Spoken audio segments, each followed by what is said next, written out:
Hey guys, how's it going? Let's talk about the Bastard Executioner. I'm just going to call it the Executioner to avoid any issues with YouTube. The Executioner was an American historical fiction drama television series that was created by the creator of the Sons of Anarchy series, Kurt Sutter, that aired on the FX network from September the 15th, 2015 to November the 17th, 2015. On November the 18th, 2015, unfortunately, Sutter announced that FX had cancelled the series after just one season. This series also featured Ed Sheeran. Ed Sheeran was the reason why I even became aware of this television series, because after seeing Ed Sheeran in the Red Notice film, I also noticed that, no pun intended, Ed Sheeran was in that film, and I wanted to look up his acting roles, and this was one of the acting roles where he had quite a few appearances. Now, I'll talk about Ed Sheeran more in a second, but of course this is a British fans' retrospective thoughts and opinions on this television series. It's not a review, it's more of me just giving you my thoughts and opinions. The first thing that I have to ask you guys, though, is, was this series actually that bad? Is it unwatchable? Because it has got a quite negative review online as a whole, and its reception wasn't greeted very well, let's just say. Looking back on this series, because I once again have to express that I did just stumble on this series. I had no idea that this was actually a thing. Reason being is because around the time when this series actually debuted, I was watching series like Sons of Anarchy. I was watching a lot of the Arrowverse series that were popular at the time. I was watching other things that led me down the road of going into longer serial programming. And at this point, I think maybe Breaking Bad is one of the only series that have got multiple seasons that have aired in the last 15 or so years that I haven't watched. And I will say that I may be watching Breaking Bad coming up soon. But I was watching Sons of Anarchy at the time, and like I said, this series was created by the creator of Sons of Anarchy. I think it may have just been too early. And I'm going to be honest, this program is a mixture of fantasy, fiction, stuff that happens that you can immediately see what's going to happen, but it takes so long to happen that when they actually get around to showing you some things, it just turns into something that you just shrug your shoulders at and say, right, on to the next thing. There's a lot of unnecessary gore in this program, and I do look at this as a very, very uncomfortable mixture of Sons of Anarchy, Game of Thrones, Black Sails. There's multiple things that you can take from this. The outright weirdness of the whole series, but it wasn't unwatchable. The weirdest thing is I've heard reports online, and I've read reports online, that this was basically unwatchable. And there are times where, yes, I did sit there, as I said, shrugging my shoulders and rolling my eyes. But I watched this whole series in less than 48 hours. And I can say that it takes a lot to be able to keep me there. Now, one of the reasons that it kept me there was because it does, in every episode, leave you screaming at the end of the episode. What about this? And what about this? To be honest, I'm sure that I didn't even watch every episode. I think I might have only watched 9 out of the 10 episodes, because this isn't the easiest series to actually find online. And judging by the reaction, like I said, and the response to this series, it's probably because the creators are trying to just absolutely separate themselves from this altogether.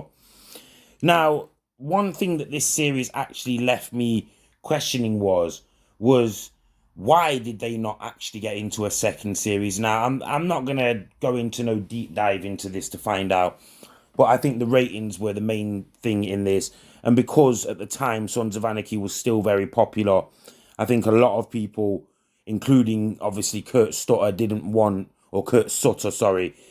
actually want this to end up causing issues with Sons of Anarchy, because obviously anything that's linked to that would have a potential effect on it. And it doesn't help that, like you've seen at the start, they were actually advertising that this was made by the creators of, or the creator of, Sons of Anarchy. And look no further than the fact that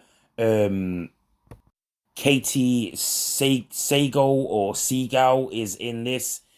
She is, of course, in Sons of Anarchy. She also is in 8 Simple Rules and Big Bang Theory. She plays Penny's mum in Big Bang Theory, and she plays, of course, whoever Penny's character is in 8 Simple Rules as mum.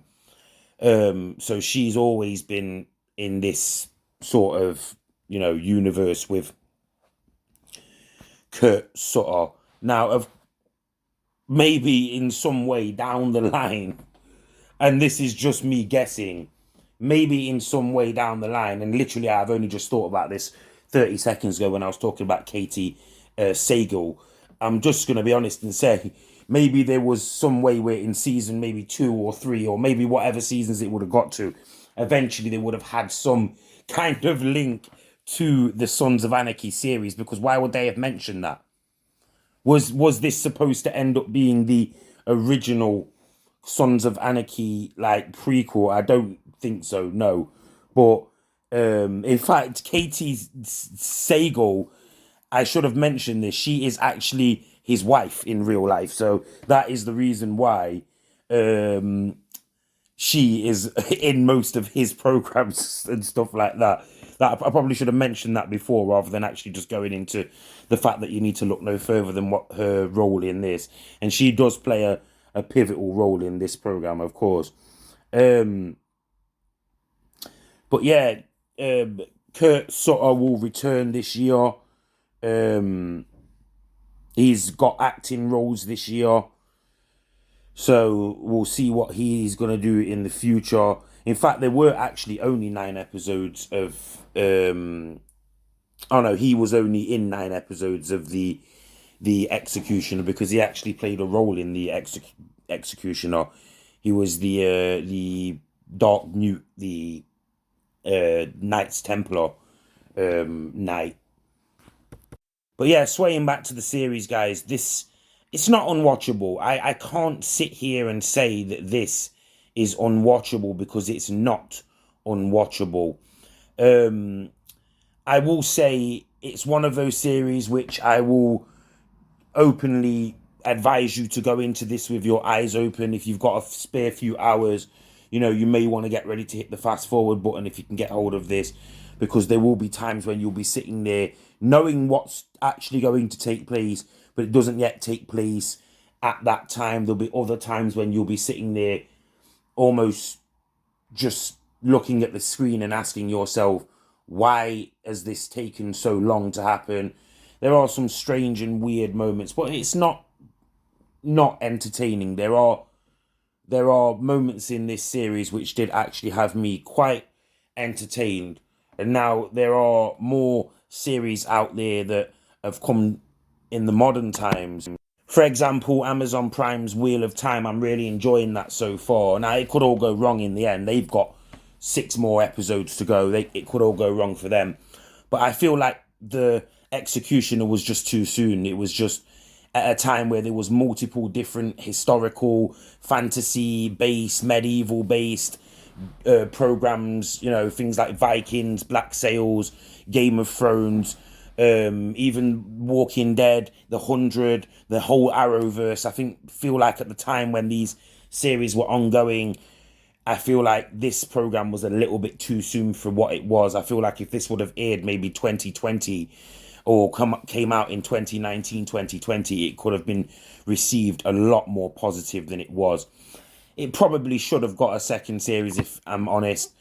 And I'm only going to give this a 7 out of 10 just because it didn't get any more than the first series. Please like, share, subscribe, and stay tuned for more.